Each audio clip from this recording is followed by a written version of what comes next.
Don't be intimidated by wine tasting. Get ready to learn how to taste like an expert. I know wine tasting can be an intimidating thing. It makes you think of formal settings, people in suits, words you might not understand, but anybody can essentially taste better by just following a few simple steps. I actually broke it down into 4 simple steps that we're gonna go over in this video. I know a lot of you are thinking, I don't have the palate for wine tasting. And just know that that's not true. A palate's not a thing you're inherently born with. It's something you train. Think about the first time you had a preference between McDonald's hamburgers or Burger King hamburgers. It happened because you had enough of them and you learned enough to understand you have this preference. It's the same thing with wine. The more you taste and the more you do conscious tasting, which is what we're gonna talk about today, the better you're gonna get. I'm gonna head off a few of the comments that I know are coming right now in the comment section, which are gonna be things like, imagine spending this much time to drink some alcohol. Listen. Personally, I do not care if you drink your wine out of a plastic cup with ice and you mix it with lemonade. I want you to do what makes you happy when it comes to wine and wine tasting. But if you're trying to get a little more out of your glass, I think these steps will kind of really help you do that. I'm gonna say one more thing before we get started. This isn't blind tasting. So a blind tasting is when I don't know what's in the glass and I'm trying to figure it out and guess it. We're gonna do that in another video. This is more about you just getting more out of the glass itself. That being said, the 4 steps that we're gonna get into are sight, nose, palate, and analysis. All right, so the first step we're gonna talk about is sight. Now this is the most underrated step. Everybody kind of skips this. They go to the nose and the palate right away and they skip sight. But you can learn a lot about a wine from what it looks like. So I recommend using a white background. So if you have a white table, great. If not, a white sheet of paper works perfectly well. And the first thing we're gonna analyze is the clarity and the concentration. 1, is it clear? And 2, how opaque or transparent is it? Clarity, most wines, unless they're unfiltered, are gonna be pretty clear. But we're gonna talk about concentration, which is how deep is that color? How concentrated? How rich is it? When we look, imagine there was type on this paper. If I can see the text through the paper, that's kind of a transparent wine, it probably means it's gonna be a lighter bodied wine. It's gonna have less alcohol, less mouthfeel. Whereas if it's really dense and rich and opaque, it means it's probably gonna be a bigger, fuller bodied wine. The next thing we're gonna look at is the color. Now, with white wines, we can go from white to straw to gold or amber. And from reds, we're gonna go from purple to ruby to red and to garnet. Now, this usually has to do with age and oxygen, which are kind of the same thing. As wines get older, more oxygen gets introduced. As wine is put in oak barrels, if it's made with oak, oxygen gets introduced. For white wines, the darker they get, so if they get to that gold, that means usually they had some oxygen or some oak, or maybe some age on it. And for reds, the lighter they get, and the more brown and kind of garnet colors they get in there, that means more oxygen or more age. One more thing about sight that I think is important and is a big misconception are the legs. You'll see a lot of people looking at this and then looking at the tears coming down, the streaks, and thinking that has something to do with quality. But it actually doesn't have anything to do with quality at all. It really only has to do with alcohol content. But since we're not talking about alcohol content for blind tasting purposes, you can just look on the bottle and know what the alcohol content is. Just know that the legs don't really matter that much. All right, we're gonna move on to the nose. The second step is the nose, and that's the smell. And it is by far the most important step in my opinion, because you can only taste about 5 different sensations, but we can smell thousands and thousands of smells. It's the same reason why when you have a cold, you can't taste anything, your nose is all blocked up. So this to me is the most important step. First thing we're gonna do is we're gonna swirl. Now I know this looks a little pretentious, but the reason we swirl has some science behind it. Alcohol evaporates quicker than water, and so when a little bit of that alcohol evaporates, it carries those aromas up into your nose. You can do this test at home. Smell a wine that's just been sitting for a while, and then swirl it and smell it, and I guarantee you're gonna get different results. So that's your first step.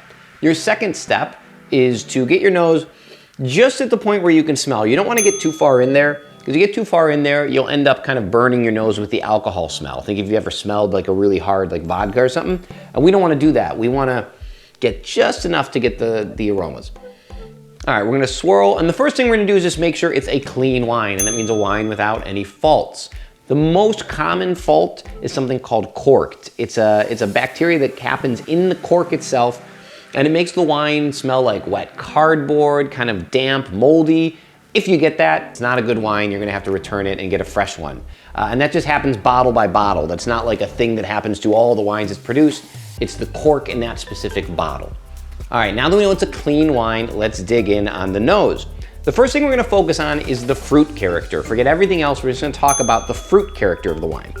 Do we smell citrus? Do we smell stone fruit? Or do we smell tropical? And that's kind of our spectrum for white wine. So over here on citrus, lemons, limes, maybe lemon peel. In middle, you have stone fruit. So let's think peaches and apricots. And then on the right, you have tropical fruits on the more riper side. So think pineapple, papaya, guava, things like that. So where does the wine fall in that spectrum? And maybe you get a little of both, especially if it's a blended wine. You might get citrus and tropical. For the reds, we're doing a similar thing. If it's a less ripe, kind of cooler climate red, you're gonna get red fruit, pomegranate, cranberry, cherry. If it's a little riper, you'll get blue fruit, blueberry. And then if you get really rich, if it's a bigger wine, you're probably gonna get some black fruits, blackberry and cassis, plum, black cherry, things like that. Now that we've determined what fruits are there, let's talk about the character of the fruit.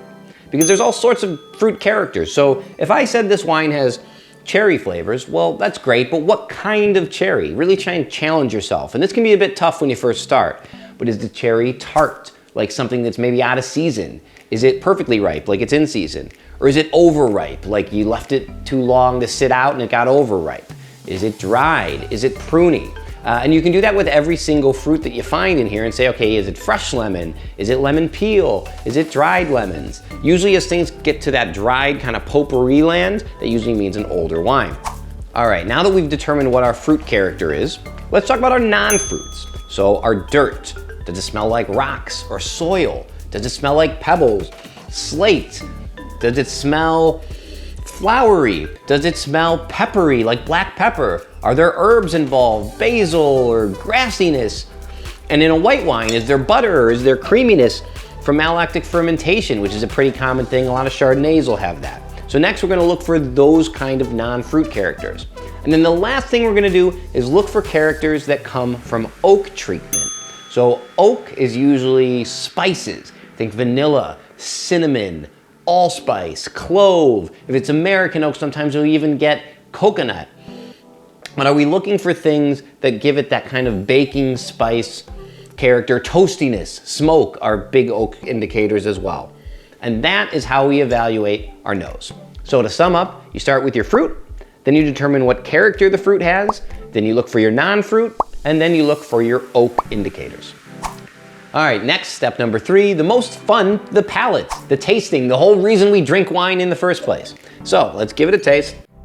Sometimes you see winos like chew the wine a little bit, and that's just kind of keeping it in your mouth a little longer, really trying to get a sense of it. And when we taste, we're looking for 2 things.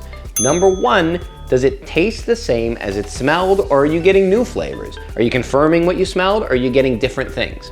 And the second and most important is, what is the structure of the wine? So there are 5 elements to the structure of a wine. We can go in depth on these. In fact, I do in other videos, but for now, let's just talk about the basics. Number 1 is acid. How much acidity does the wine have? Acid is found in things like lemons and vinegars. It's kind of that brightness, that pop, maybe a bit of a sour note. Let's talk about, does it have low acid or medium acid or high acid? The next step we're gonna talk about is the alcohol. So when you taste it and it goes down your throat, does it burn? Do you taste the alcohol? Is it a high alcohol wine or is it a bit lower? Next is the body. Body is how rich and how weighty the wine feels in your mouth. A lighter bodied wine, think of a skim milk. A medium bodied wine, think of 2%. And think of a full bodied wine as whole milk. How rich does it feel in your mouth?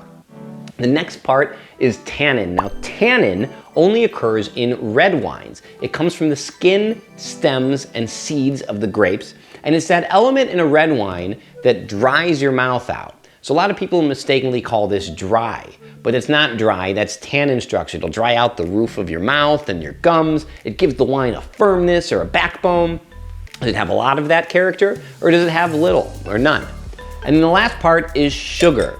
Now sugar is kind of misinterpreted a lot of times. Most of the wines we taste are dry. They don't actually have any sugar in them. They might be fruity, but they're not sweet. A sweet wine, a lot of Rieslings can be off dry or sweet. A lot of dessert wines like port can be sweet. But for the most part, most of the wines we taste in our everyday life are dry. They don't actually have any sugar in them.